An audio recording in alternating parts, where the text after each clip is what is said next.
তাহলে কি স্যার আমরা মনে করব আমরা মোটামুটি স্যার আপনারা যে বর্তমান সরকারি যে আমাদের সাভার আপনাদের যে খামার রয়েছে এখান থেকে তো সবকিছু মেনটেন করা হয় বাংলাদেশের মানে ভ্যাকসিনের বিষয়ে আমরা যেমন এফএমডি দেখছি আমরা 3টা সিরো টাইপের ভ্যাকসিন আমরা বাংলাদেশে দেই, শুনছি যে 7টা সিরো টাইপ আছে, এশিয়ার মধ্যে 3টে আমরা পাই। তো এটাও কি এরকম চান্স আছে স্যার? না, এটা সিরো টাইপ 7টা না, তবে এই যেমন এফএমডির ক্ষেত্রে 7টা স্ট্রেন 7টা সিরো টাইপ, এটা এই জন্য তার ভ্যাকসিন তৈরি করা একটু কঠিন।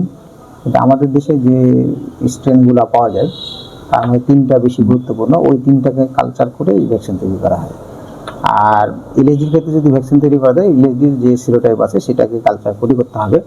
সেক্ষেত্রে ভ্যাকসিনটা যদি আমরা দেশে তৈরি করতে পারি দেশীয় প্রযুক্তিতে, তাহলে ওই ভ্যাকসিনটা বেশি ইফেক্টিভ হবে। সেটা তো তৈরি করছে স্যার, আমাদের পুরাভ্যাক্স তৈরি করছে, তবে একটা ভ্যাকসিন আবিষ্কারের তো সময় সাপেক্ষ ব্যাপার, এখানে একটু অনেক প্রযুক্তিও লাগে, সময় লাগে এবং অর্থও লাগে, ট্রায়ালের দরকার আছে।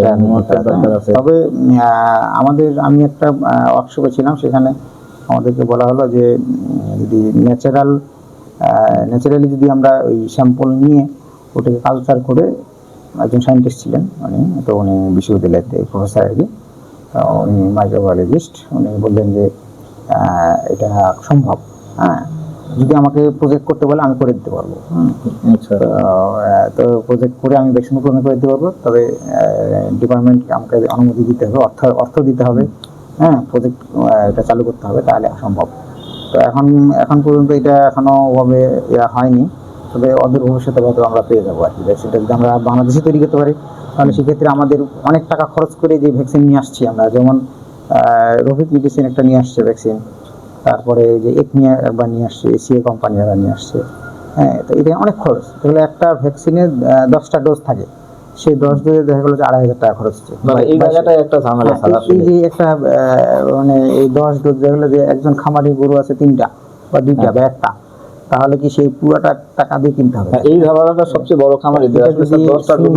বাংলাদেশে যদি উৎপাদন হয় তাহলে হয়তো এটা সিঙ্গেল ডোজ হবে, সিঙ্গেল ডোজ হলে পরে এটা মানে সাশ্রয় হবে, তাহলে খরচও কমে আসবে।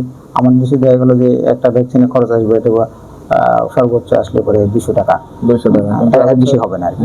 একটা ডোজ ভায়াল কিনতে হয় স্যার নরমালি, যে মানে একদম যেটা 2,500 টাকা লাগবে, তার 2200 থেকে 2,500। তো এটা স্যার নিথলিন স্ট্রেইনের নয় তো? আফ্রিকান যেটা নিথলিন স্ট্রেইন, অরিজিনাল নিথলিন, মানে প্রথম যে স্ট্রেইনটা দেখা গিয়েছিল এটার উপরে যে এসিআই যে ভ্যাকসিনটা আনছিল, ওই ভ্যাকসিনটা মাঝে মাঝে মার্কেট আউট হবে, মাঝে মাঝে আসে, কিন্তু অন্যান্য ওই যে গরগান স্ট্রেইন আর কি জানি